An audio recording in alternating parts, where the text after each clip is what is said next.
For the last couple of weeks, the command centre for Hurricane Harvey has been based out of the northwest core.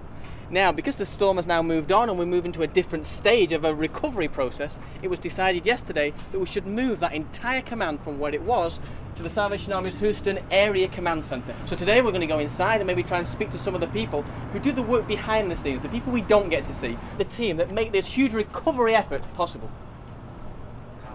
Just say, hey Jeff, here's the lease, and here's the information on the warehouse. Jerry, Gavin, can I have a quick word? Oh yeah. How's everything going? It's hectic, crazy, but it's moving forward. That's all that matters. Tell me what your position is. What is you working on? So I'm our logistics chief. So I'm just buttoning up all those last minute details and making sure we have the resources here that they need to keep serving. Now, have you been working on these style things before? Is it the first time for you? So first time for something this magnitude, started out volunteering in 2004, 2005. So I've been around the disaster services for a long time. It keeps you busy. I can imagine. How are you coping with the pressure of that? It was at first it was really tough, but I tell you what, this is an incredible group of people here, and without their help, I don't know, we couldn't have gotten this done and come as far as we are. I've heard a story of where it didn't hit me until I was cleaning out my children's room where I had to throw away all their toys, and this big burly Texas guy, Texas as can be, I just started breaking down crying to one of our crews. These people around this table we've been seeing this morning, I guess this becomes like another family for you because you guys are very tight. We do have a family here. We have a friendship and people that I will be in contact for the rest of my life. The support, the love, the passion around this room, it's humbling to be a part of. It really is. Well, I can see there's people just there waiting to speak to you now, so I'm not going to hold you up any further. Thank you. Thanks for your time. Yeah. God bless you. Thank you.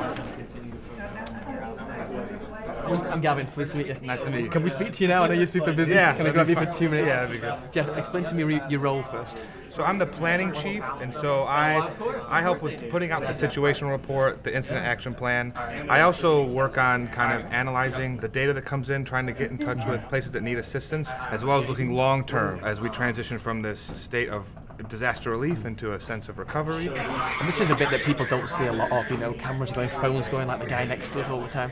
How do you yourself manage to keep on track? The incident command system is very helpful for that because it very much encourages you to stay in your lane. I have my role, and if I don't do my role as efficiently as possible, then everyone else is going to suffer. I guess all important parts, but coming together, one body of Christ. And yeah, very true. So I'm seeing as I'm looking around the table and speaking with people that there's a real sense of family working together. You're with the very small group of people working in a very intense situation for long hours of the day. It can be so easy to get bogged down in catastrophic things that you're seeing when you're out there, right? Having to have conversations like, how much longer do you have food for? That's when it's really crucial for that emotional and spiritual care officer. It's nice at the end of the day when they share some of the nice stories.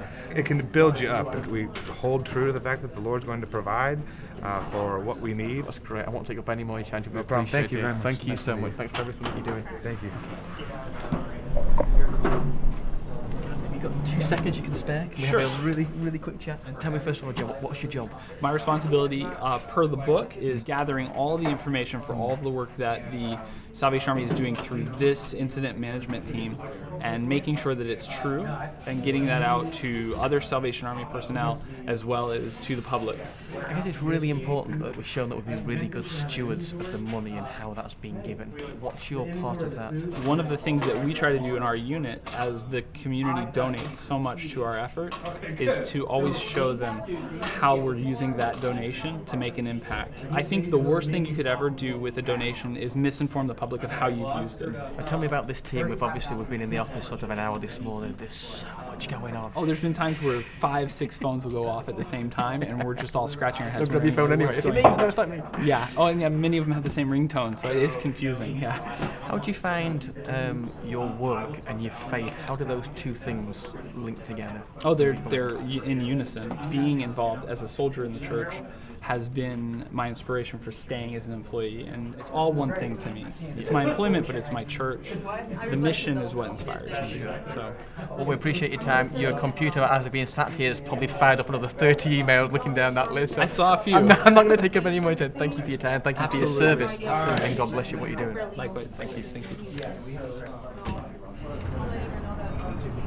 Well, having spent so much time out in the field, it's been great for me today to be able to come inside and see some of the guys who helped to make this happen strategically.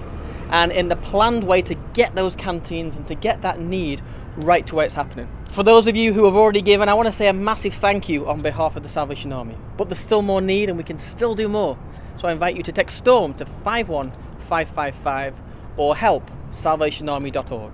From downtown Houston, Texas, on this sunny day, I'm Gavin Schofield Smith.